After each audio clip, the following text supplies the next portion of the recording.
Everyone knows the number 300. Few know what came after, because the battle of Gideon did not end when the pitchers shattered and the army fled.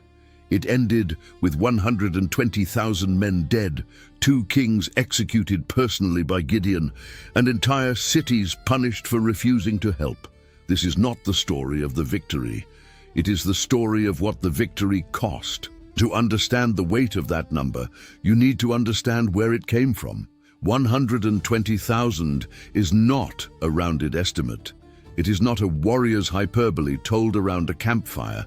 It is the number that the Book of Judges records with disconcerting precision, as if the author wanted future generations to feel the exact weight of what happened in the valley of Jezreel during that night and the days that followed. 120,000 armed men, and on the other side, 300.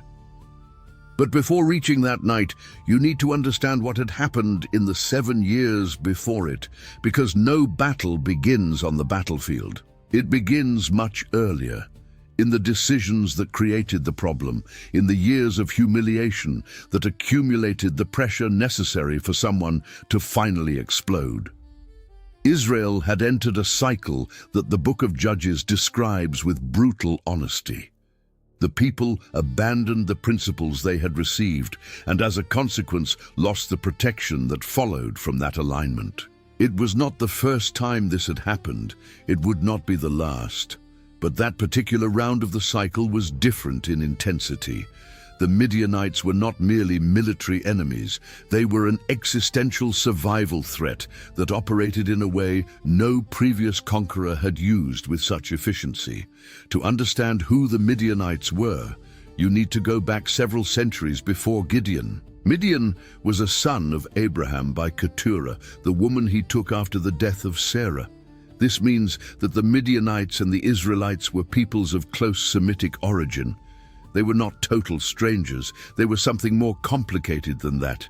Distant cousins, peoples who shared ancestors, who spoke related languages, who recognized common religious references, but who over the generations had developed distinct and frequently conflicting cultures and territories. Moses, centuries earlier, had taken refuge in Midian after fleeing Egypt. He had married a Midianite woman. His father-in-law, Jethro, was a priest of Midian. Between the two peoples, there was a history of exchange and connection that made the subsequent rivalry even more charged. But the people who crossed the Jordan with Gideon were no longer the relatively settled nomads of Moses' day. The generations that followed had produced a military entity that mastered the art of raiding warfare. Swift attacks, total destruction, withdrawal before the enemy could reorganize. They did not come to stay, they came to take. The Midianites did not occupy cities. They did not build forts. They did not appoint governors. They simply appeared at harvest time like a calculated swarm and destroyed everything. The Book of Judges in chapter 6, verse 4, describes the scene with a precision that makes you feel the despair. They encamped against Israel and destroyed the produce of the land as far as Gaza, leaving no sustenance in Israel, neither sheep nor ox nor donkey, nothing. Entire fields swept clean, animals taken or slaughtered, grain stores burned or stolen. And they did this every year, for 7 consecutive years, 7 harvests destroyed, 7 winters of famine, 7 cycles of planting in fear and losing with certainty. Think about what that meant in practical terms. A family that planted barley in the spring and saw the Midianite army arrive in the autumn to burn the field did not merely lose that year's harvest. They lost the seed set aside to plant the following year. They lost the animals that would pull the plow. They lost the wool and the milk and the leather that would be traded for other goods. They lost, in a single visit, the ability to recover. And if that happened the second year, and the third and the fourth, you were not facing a crisis. You were facing structural collapse.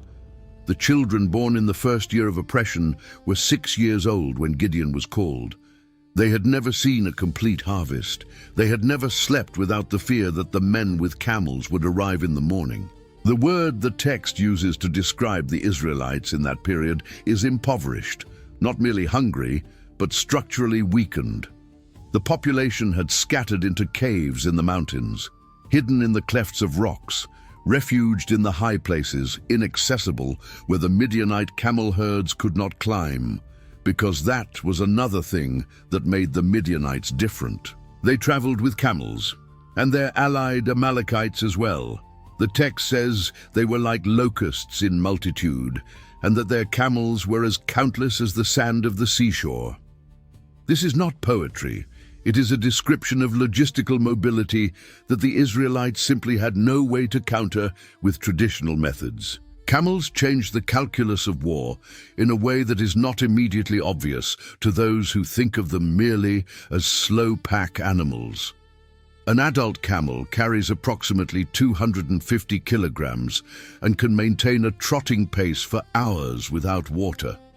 In arid terrain, on a route that would exhaust horses in a day, a camel arrived in fighting condition. This meant that Midianite forces could cover distances that the Israelites, who operated primarily as infantry, simply could not match in pursuit or interception. When you have 135,000 men mounted on camels, you do not need elaborate strategy. You only need to show up. It is within this context that you find Gideon. And the detail of the initial encounter is one of those moments in which the biblical narrative compresses an entire world into a single image. He was at a wine press, threshing wheat. This seems trivial until you understand what it means. The natural place to thresh wheat was the threshing floor, an open, elevated space where the wind helped separate the grain from the chaff. Everyone threshed wheat on the threshing floor. That was how it worked. But if you threshed wheat on the threshing floor in that period, the Midianites would see, and they would come, and they would take everything. So Gideon was at a winepress, a closed pit, carved in rock, normally used for treading grapes. Damp, low, dark, no wind to separate the grain. It was the most inefficient possible method of processing wheat, but it was the only place where he could work without being seen. That man threshing wheat in secret inside a winepress was what remained of the nation that had crossed the Jordan decades earlier with the promise of taking the land. And it is at this moment, in that dark pit, that the messenger appears and pronounces one of the most irony-laden phrases in the biblical text: "The Lord is with you, mighty man of valor." Mighty man of valor. The man who was hiding inside a pit. Gideon does not accept the compliment. His response is one of the most honest and direct recorded in any biblical dialogue. He does not say amen nor bow his head. He asks, "If the Lord is with us, why then has all this happened to us? Where are all his wonders that our fathers told us about? Now the Lord has abandoned us and delivered us into the hands of the Midianites." The words of someone who grew up hearing stories of power and miracles and who is now hiding in a hole. But what follows in the narrative is not consolation, it is commission. "Go in this your strength and deliver Israel from the hand of the Midianites. Have I not sent you?" And here begins a process that will last days before any battle takes place. The process of a man who needs to be convinced that what is being asked of him is possible. Gideon asks for signs, not one, several. The fleece wet in the morning, the ground dry around it, then the reverse. The fleece dry, the ground wet. The text records this without any judgment on Gideon's faith, simply the sequence of events, and the signs happen exactly as requested. But before the signs with the fleece, Gideon had already done something that required real and immediate courage, not abstract courage. His own father had an altar to Baal and a sacred pole to the goddess Asherah. In the middle of the night, with 10 servants, Gideon tore down both and built a new altar in their place. In the morning, the men of the city discovered what had happened and came looking for Gideon to kill him. They went to his father Joash, demanding he hand over his son. And the father defended his son with an argument that was recorded in history. If Baal is a god, let him plead for himself. That morning, before any battle with the Midianites, Gideon had already survived a popular judgment that could have ended with his death. And he earned the nickname Jerubbaal, let Baal contend against him. The name he would carry for the rest of his life was a reminder that he had torn down the altar and was still alive. After the signs with the fleece, the Midianites and their allies crossed the Jordan and camped in the valley of Jezreel. The text says there were 135,000. That is the total number of the coalition forces. Later, when Gideon is already in pursuit after the battle, the text specifies that 120,000 had fallen, the 120,000 who wielded the sword, the front-line warriors. The remaining 15,000 were what was left when Gideon crossed the Jordan to continue the pursuit. The numbers are consistent. 120 plus 15 equals 135. The Spirit came upon Gideon. The text uses the specific word of clothing, like a garment placed upon someone. And Gideon blew the trumpet. The sound spread across the mountains. The men of Abiezer gathered. Then messengers went to Manasseh, Asher, Zebulun, and Naphtali. 32,000 men answered the call, 32,000 against 135,000, a ratio of slightly more than 1 to 4. Unfavorable, but not impossible in military history. Smaller armies had defeated larger ones before and after this. So what came next is the element that makes this story different from any other battle strategy recorded in that period. The order that came to Gideon was not to reinforce the ranks, it was to reduce them. The people who are with you are too many for me to deliver the Midianites into their hands. That instruction exists because victory with 32,000 men would be attributed to the 32,000 men.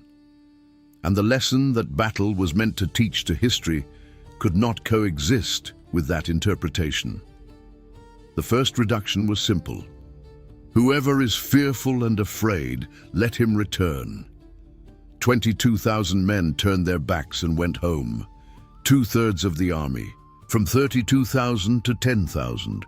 The ratio against the Midianites was now 1 to 13.5. Any experienced general would have recognized that as suicide.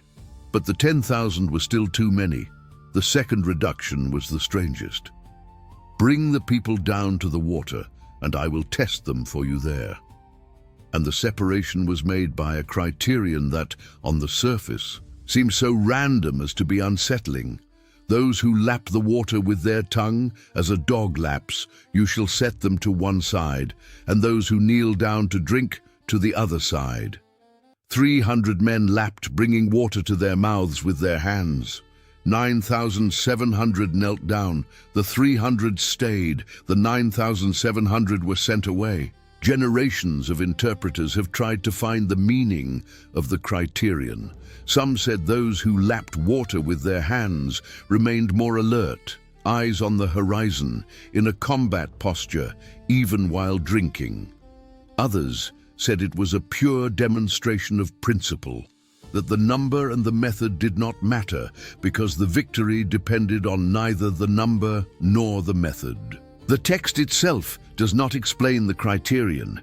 It simply records that it was used and that after the reduction, the number was 300. Think for a moment about what those 300 men felt when they watched the 9,700 walk away. There was no way to interpret that as a strengthening of the ranks.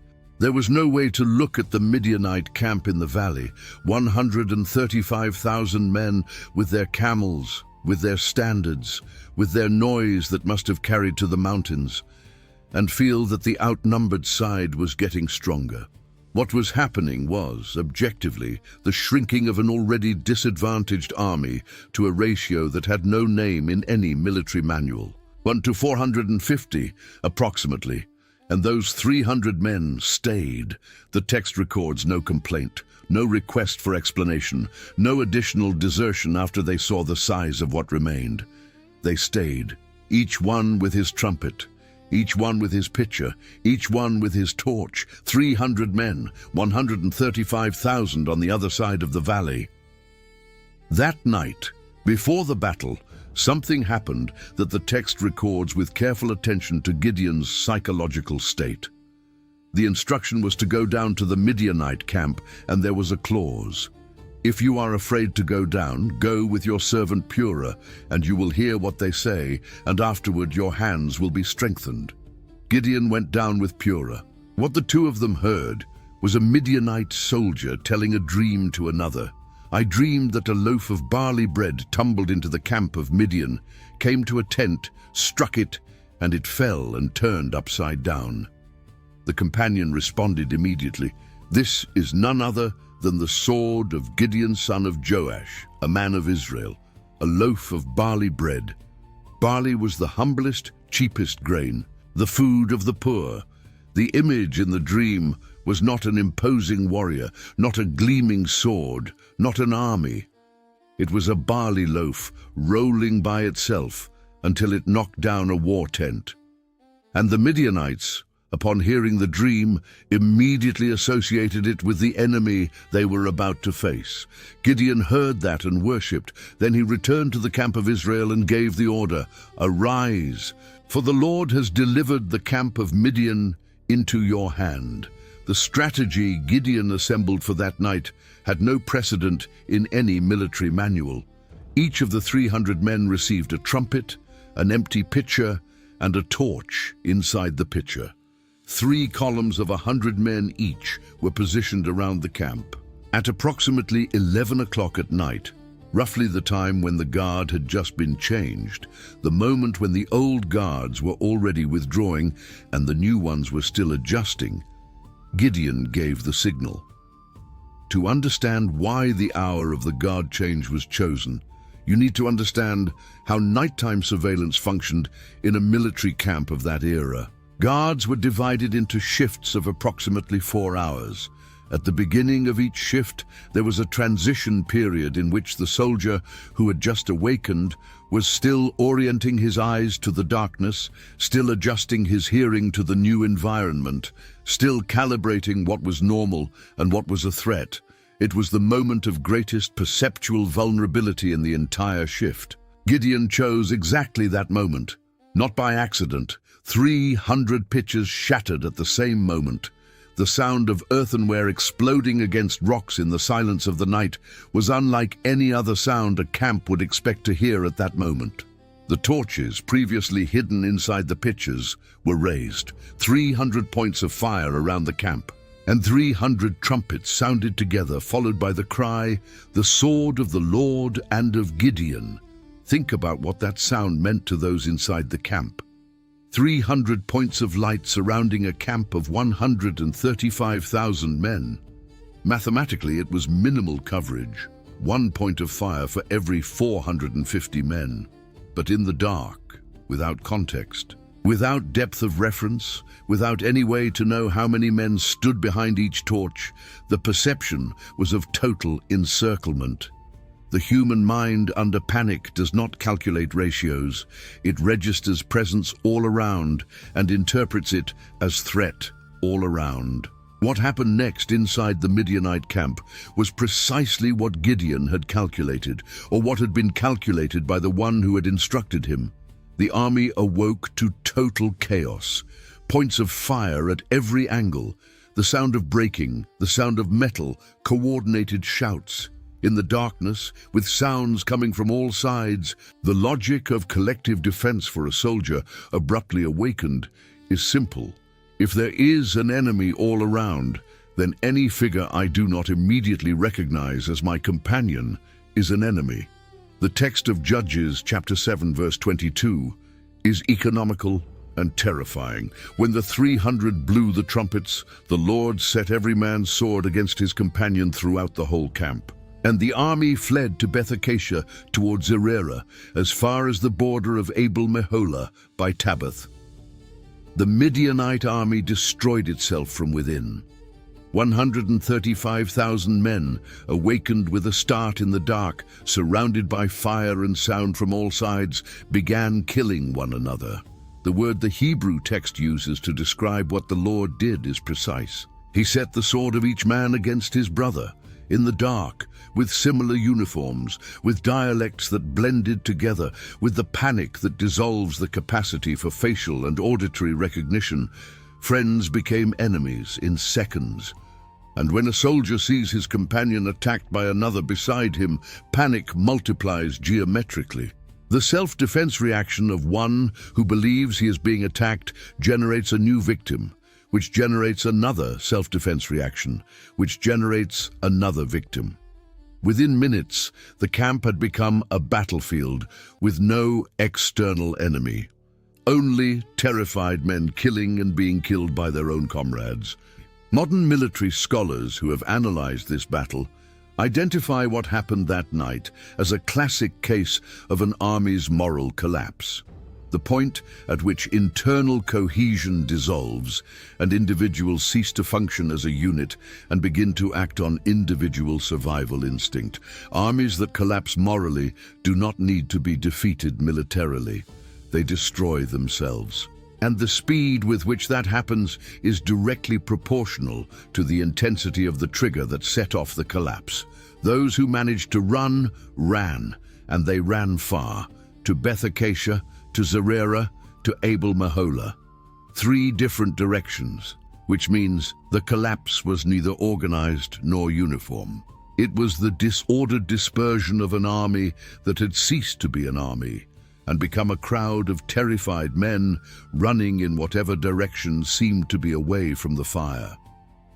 Gideon sent messengers throughout all the mountains of Ephraim with a precise operational instruction: come down against the Midianites and seize from them the watering places as far as Beth-barah and the Jordan. If the army was fleeing, there were only a few logical escape routes in the topography of that region. The Jordan crossings were the choke point. Whoever controlled the fords controlled where the fugitives would have to pass. The Ephraimites came down and seized the crossings, and it was there, at the fords of the Jordan, that they captured 2 of the Midianite princes, Oreb and Zeb. The text records where they were executed and what happened to those places afterward. The place where Oreb was killed was thereafter called the Rock of Oreb. The place where Zeb was killed was thereafter called the Winepress of Zeb. 2 geographical place names were born that day, carved into the land as a memory of execution. The heads of the 2 princes were brought to Gideon beyond the Jordan. That was the proof of death, the trophy of confirmation, the military protocol of the time for documenting the elimination of an enemy commander. Gideon was beyond the Jordan because the pursuit had continued. He had not stopped with the flight from the camp. He had crossed the river. But before recording what happened beyond the Jordan, the text pauses to record a conflict that could have destroyed the entire campaign before it was finished. The men of Ephraim came to Gideon with a formal complaint. "Why have you done this to us, not calling us when you went to fight against the Midianites?" And they argued with him sharply. Ephraim was one of the most powerful and numerous tribes of Israel. Feeling excluded from the initial summons was an affront to tribal status, to collective prestige, to the tally of glory and plunder that a significant victory produced. This was not a complaint of vanity. It was survival politics in a system where your prestige depended directly on how much you had contributed to the collective victory. Gideon's response is one of the most politically sophisticated moments recorded in the entire period of the Judges. He did not argue back. He did not point out that Ephraim had arrived too late for the main battle. He did not mention that the 300 had done the work with minimal resources while Ephraim slept. He said, "What have I done now in comparison with you? Is not the gleaning of the grapes of Ephraim better than the vintage of Abiezer? God has delivered into your hands the princes of Midian, Oreb, and Zeb." What was I able to do in comparison with you? The metaphor was precise. The vintage of Abiezer, the harvest of Gideon's clan, had been the hard work of the nocturnal battle. The gleaning of Ephraim, the collection of clusters left after the vintage, had been the seizing of the crossings and the execution of the princes. Gideon said that Ephraim's gleaning was greater than Abiezer's vintage. It was factually false, and everyone in the conversation knew it. But it was politically necessary, and the effect was immediate. Their anger toward him subsided when he said that. The tribal crisis was neutralized, and then Gideon continued the pursuit beyond the Jordan with his 300 men. They were exhausted, yet still pursuing. The text uses that description, exhausted yet pursuing, as if wanting you to feel the physical weight of that moment. This was not the adrenaline of the nocturnal battle. It was the persistent work of the following morning, with men worn out who still had 2 kings to capture. The army arrived at Succoth, and here begins a part of Gideon's story that popular summaries generally skip because it is uncomfortable. Gideon asked for bread for the men who followed him. They were exhausted. The logic was simple. Weary soldiers need food to continue. Refusal would be more than a logistical inconvenience. It would be a failure of solidarity in a campaign that would benefit the entire region. The leaders of Succoth refused. The response was sardonic. Are the hands of Zebah and Zalmunna already in your hand that we should give bread to your army? In other words, you have not yet finished the job. The kings are still alive. Why should we commit to you before knowing whether you will win? Gideon's response was immediate and specific. When the Lord has delivered Zebah and Zalmunna into my hand, I will thresh your flesh with the thorns of the wilderness and with briars. Not a vague threat, a description of method. Thorns of the wilderness and briars, instruments of physical punishment that he named on the spot, like someone who already knew exactly what he would do if the need arose. Then he went to Penuel and made the same request. The men of Penuel refused in the same way. Gideon's response to Penuel was different. When I come back in peace, I will tear down this tower. 2 commitments made aloud, in front of witnesses. 2 different fates for 2 cities that had made the same choice. The pursuit continued. The text says that Zebah and Zalmunna were at Karkor with their army of about 15,000 men, all who were left of the armies of the people of the east. For 120,000 men who drew the sword had already fallen. 120,000. The number appears here for the first time in the text with absolute precision, not as an estimate, as a count. Gideon went up by the road of those who dwell in tents on the east of Nobah and Jogbehar, and he attacked the army while the camp felt secure. The route he chose was unexpected, a path the Midianites did not expect to be attacked from because it was not the logical pursuit route. Gideon did not follow the obvious road, and the camp felt secure. That phrase carries the weight of the surprise that followed. Zebah and Zalmunna fled. Gideon pursued them and captured them, and he threw the entire camp into panic. The 15,000 men who remained were dispersed or captured. The 2 kings were now in Gideon's hands, but before executing them, a dialogue occurred that illuminates something about the nature of that war, which the number 120,000 alone cannot capture. Gideon asked Zebah and Zalmunna what the men they had killed at Tabor looked like, and the response of the 2 kings was, "They were like you. Each one resembled the sons of a king. They were men of Gideon's family, his brothers, his mother's sons." The text is clear. If you had let them live, I would not kill you. What had begun as a campaign of national liberation had also become a matter of blood vengeance. Those 2 kings had killed Gideon's brothers at Tabor, and the execution that was about to take place was not merely politico-military, it was personal. Gideon turned to Jether, his firstborn son, and said, "Rise and kill them." But Jether did not draw his sword because he was still young and was afraid. The surface reading of that moment is a failure of courage on the part of the firstborn. But there is another dimension. To kill 2 kings by the hand of an inexperienced young man was a statement of status, a son who had not yet shown what he could do, and the kings themselves perceived it. Zebah and Zalmunna said to Gideon, "Rise yourself and kill us, for as a man is, so is his strength." They preferred to die by Gideon's hand rather than by the hand of a boy, not out of mercy, out of a matter of military honor. To die by the hand of the victor was more dignified than to die by the hand of a novice. Gideon rose and killed them, and he took the crescent ornaments that were on the necks of their camels, the crescent ornaments on the camels of the Midianite kings. This apparently decorative detail carries enormous symbolic weight. The camels of the kings of the enemy nation wore gold jewelry. The richest and most powerful element of Midianite civilization adorned their war animals with precious metals. It was a display of wealth and power, and Gideon removed them personally after killing the kings with his own hands. The battle was over. 120,000 dead on the field and at the fords of the Jordan. 2 princes, Oreb and Zeb, killed at the crossings. 2 kings, Zebah and Zalmunna, killed by Gideon's own hand. The Midianite army that had crossed the Jordan and camped in the valley of Jezreel with 135,000 warriors had been destroyed.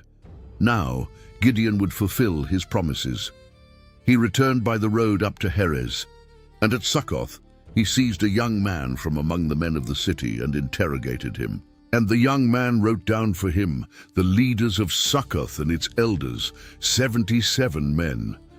Do you know what it means when the text says someone wrote down a list of 77 names? It means that list had a purpose. It was not general information. It was a list of names for specific punishment. Gideon went to the men of Succoth and said, "Here are Zebah and Zalmunna, about whom you taunted me, saying, 'Are the hands of Zebah and Zalmunna now in your hand, that we should give bread to your weary men?' And he took the elders of the city, and he took thorns of the wilderness and briars, and with them he taught the men of Succoth a lesson, exactly as he had said, method named weeks before, executed now with the 2 dead kings as proof. Then he went to Penuel and tore down the tower, and he killed the men of the city, exactly as he had promised. 2 cities, 2 fates. The leaders of Succoth suffered the physical punishment of thorns and briars. The men of Penuel suffered the destruction of the tower, the symbol of the city's protection and power, and a killing that the text does not quantify but records without ambiguity. You can sit with that moment and feel uncomfortable, because the question it raises is legitimate. Was it proportional? Those cities had not fought against Gideon. They had only refused to provide bread. But within the context of the logic of alliance and tribal solidarity that organized that society, the refusal to supply provisions to an army on campaign that was fighting for collective survival was more than indifference. It was active desertion.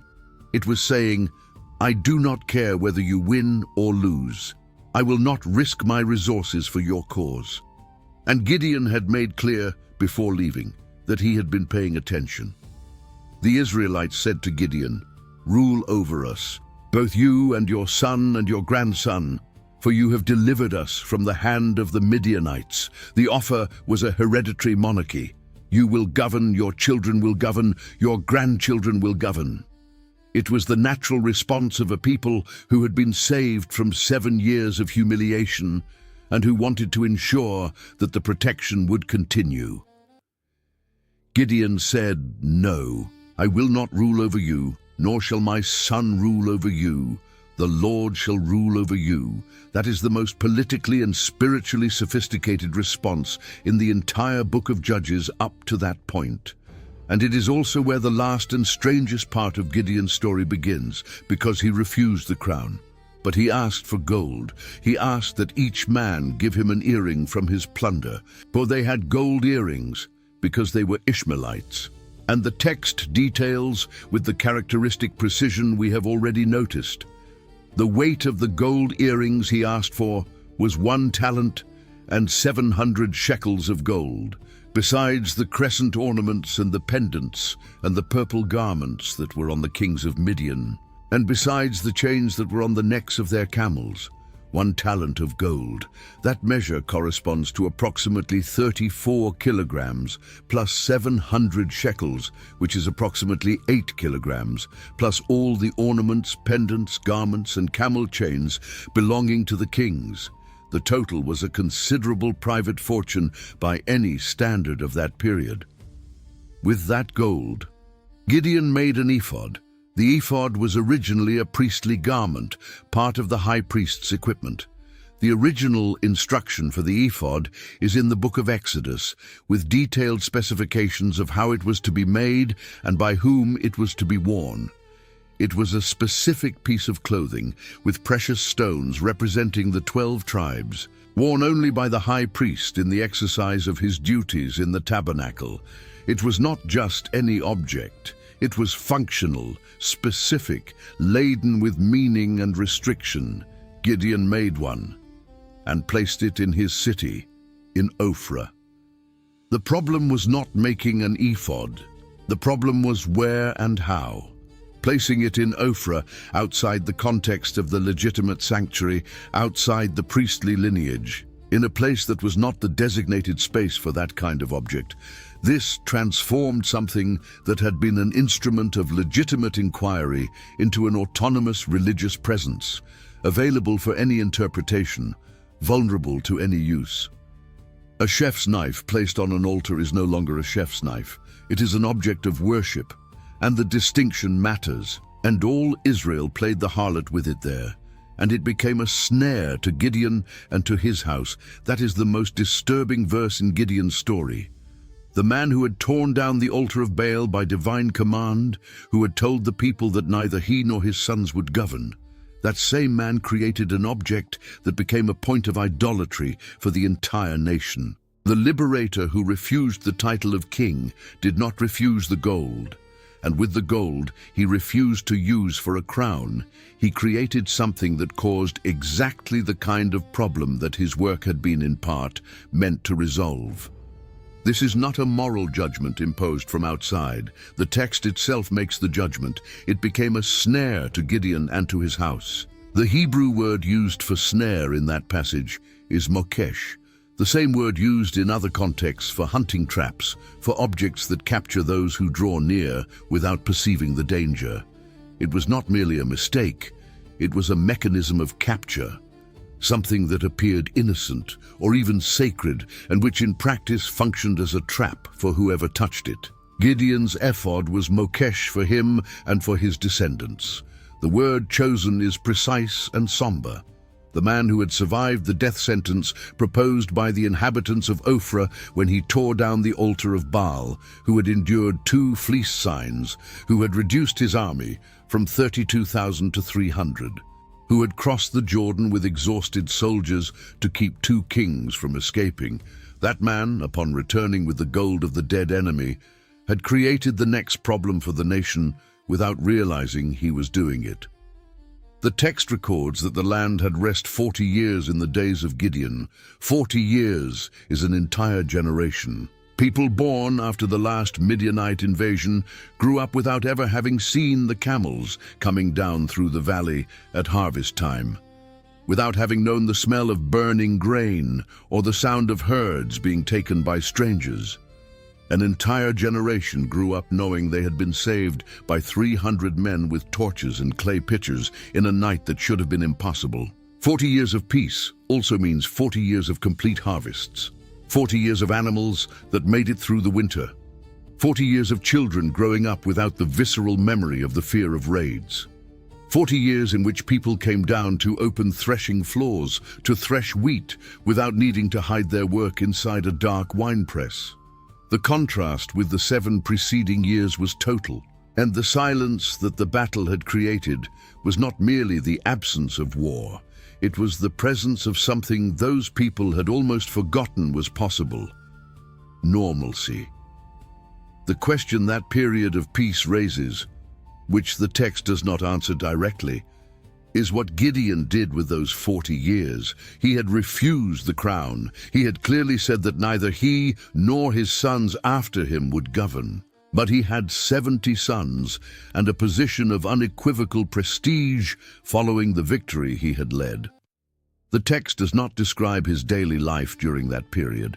It does not record his political decisions, his territorial disputes, his relationships with neighboring tribes. It simply records that the land had rest and that Gideon kept fathering children. Gideon had 70 sons, for he had many wives. That is also recorded without embellishment, 70 sons. A concubine in Shechem bore him a son whom he named Abimelech. That name, Abimelech, means my father is king. The irony of a man who refused the crown giving a son a name that said his father was king is exactly the kind of detail that the biblical narrative plants without comment, waiting for you to think about it. Abimelech grew up in Shechem, son of a concubine, half-brother to 69 other men. In the hierarchy of a family with 70 sons, the position of a concubine son was structurally disadvantaged, without the legitimacy of the sons of the principal wives, without the weight of name or inheritance that accompanied the firstborns of official unions. That detail about Abimelech is not decorative. It is the seed of the next chapter of destruction in Israel's story, a chapter the text will develop shortly after Gideon's death, with a brutality that makes the 7 years of Midianite oppression seem, by comparison, almost contained.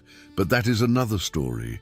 Gideon, son of Joash, died at a good old age and was buried in the tomb of his father Joash in Ophrah of the Abizrites. That was the same clan from which he had come. That was the same territory where he had been at a winepress secretly threshing wheat 7 years of oppression ago. He returned to the same place as a different man. The army he had defeated in the field, the gold he had accumulated, the 70 sons he had fathered, the ephod he had created, all of it remained in the land. With Gideon's death, the text says that the children of Israel again played the harlot with the Baals and made Baal-berith their god. And they did not remember the Lord their God, who had delivered them from the hands of all their enemies on every side. Nor did they show kindness to the house of Jerubbaal, Gideon, according to all the good he had done for Israel. 1 generation. That was how long the memory of the battle took to fade enough for the cycle to begin again. A generation of peace produced a generation that had not personally known the cost of oppression, and that therefore did not carry the visceral memory that motivated fidelity to what had delivered their fathers. The forgetting was not malice. It was the normal functioning of human memory when not fed by living narrative, by history repeated aloud, by intentional recollection of what it had cost to arrive there. 40 years of peace. An entire generation with the silence that the battle of that night had created. And when the man who had torn down the altar of Baal died, the people returned to the altar of Baal. The cycle began again, with new characters, on the same stage. The story of Gideon is not the story of a simple hero. It is the story of a man who was found in a hole, who demanded sign after sign before trusting, who commanded 300 men in a battle that should have been impossible, who pursued an army of 135,000 through the desert with exhausted soldiers, who fulfilled promises of punishment, made aloud even when it would have been easier not to, who refused the crown but did not refuse the gold, who created a spiritual problem with the same material with which he had paid for the military problem. 120,000 men fell in that campaign. 2 princes were killed at the fords of the Jordan. 2 kings were killed by Gideon's own hand. Cities that refused to help were punished with method and decision, and after all of it, the liberator returned to Ophrah with enough gold to create an object that would become a snare for the entire nation. With the deaths of Zebah and Zalmunna, the cycle of Midianite oppression came to an end. For 40 years, according to the account, the land was at peace. 40 years. An entire generation grew up without seeing the armies of the desert destroy the harvests.